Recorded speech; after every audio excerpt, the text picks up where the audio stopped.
In this week's actionable marketing tip of the week, I'm going to show you step by step how to add negative keywords to your whole account so it doesn't show up in any of your ads or any of your campaign that you create in case you forget about it. And remember, what is negative keywords?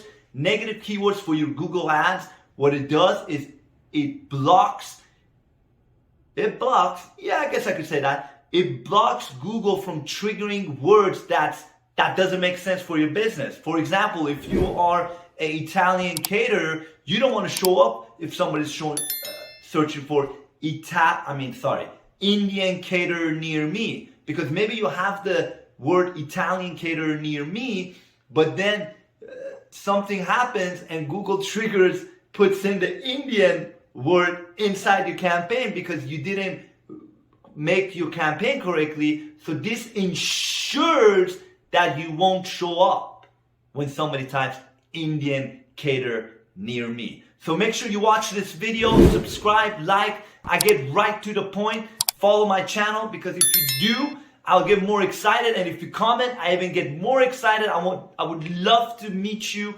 and get to know you better so I can create better videos to help you grow your food business. Thank you for watching. Now go crush it this week.